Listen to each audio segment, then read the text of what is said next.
Welcome back to the channel, where great stories take you further. Today, we continue our journey through Cixin Liu's early masterpiece, China 2185. In our last episode, the first immortal minds awakened inside a computer, and a voice from the past greeted the present. Now, the conversation begins. What do the dead want to ask the living? And what does immortality mean for a world already stretched to its limits? Let's step back in. The future is waiting. Chapter 1. When the Supreme Executive and Xiaoyu left the office, evening had already fallen. "I've shown you my world," the executive said to Xiaoyu. "Now it's your turn. Take me to yours, the one I like best, the one not on the ground." The car pulled up beside Xiaoyu's Skybike. It was roughly the size of an old-fashioned ground motorcycle, streamlined, with a wild and aggressive look. Twin light turbines running on metallic hydrogen fuel generated hundreds of times more power than traditional bikes. Most Skybikes cruised around 3,000 meters, with top speeds reaching Mach 1. The engineer who invented the Skybike never imagined his creation would become one of the century's greatest public nuisances. Every night, dozens, sometimes hundreds, of Skybikes screamed between the skyscrapers of every major city, leaving behind vibrating windows, wailing police sirens, and terrified citizens, the riders. Children under 13, it was, of course, illegal. Skybikes were considered the most serious social problem of the century. People called them the 22nd century locust plague. At first, everyone assumed they were just another version of Japan's 20th century BSZOKU gangs, but in fact, nearly all members of the Flying Locusts were receiving excellent educations in school, and those massive gatherings, sometimes thousands strong, showed no signs of organization. The locust plague was purely unconscious group behavior. These children didn't know each other. They shared only one thing: I am suffocating. I need to fly. Every possible measure failed to stop this phenomenon from expanding. By 2185, over a third of elementary and middle school students had participated in locust swarms, and the proportion was still rising fast. Police couldn't fire on groups of children under 13, and Skybike production couldn't be banned, because besides the locust swarms, the country also had 2 billion people counting on them for transportation. Shanghai police once tried setting up anti-aircraft nets, suspended from balloons over the city. 18 Skybikes hit the nets and exploded. The rest followed the route those 18 children had opened with their flesh and blood, continuing to scream between the skyscrapers. After that incident, people finally began to understand the complexity of the locust plague. Scholars finally noticed two characteristics of these children. First, with brain-computer interface technology advancing educational science, even elementary students now possessed the knowledge base of early 21st century college graduates. They understood history early. They understood reality even better. Second, because of the new family structures of this era, 90% of children grew up surrounded by grandparents and great-grandparents, all aged, all ancient. Sociology and psychology reached the same conclusion. This was a hurricane of the era. No one could stop it. Chapter 2. Now, the Supreme Executive sat on the back of Xiaoyu's Skybike as they burst out of the city, wild shouts merging with a locust swarm. No one turned on their lights.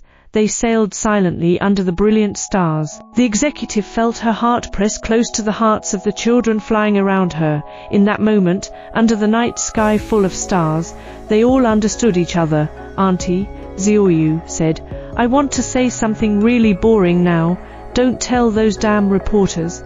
"Then don't say it." "No, I have to." The Skybike wobbled in the air. Ahead, Beijing's lights appeared. 100+ strong spotlights suddenly blazed silver. 100+ engines roared, shooting long orange flames, instantly heating up this flying world. "Look at this land below," Xiaoyu said. 1.2 billion centenarians in this world.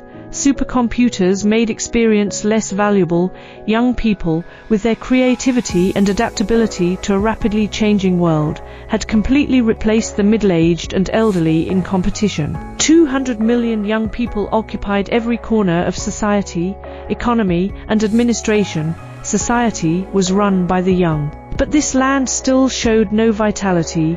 1.2 billion centenarians, 1.2 billion, they teach us manners and rules, they teach us history, they teach us to be good children, but they never look at this world themselves, this world that flies, where capital circulates in milliseconds, where 2 hours can bankrupt a small country while making another rich overnight. Psychology and sociology both prove after people pass 150, their thinking fundamentally changes. Past experience and tradition become as sacred and inviolable as religion. Any new idea is an evil thought. Any new concept is a shameful delusion. Everything in their minds solidifies, never changing.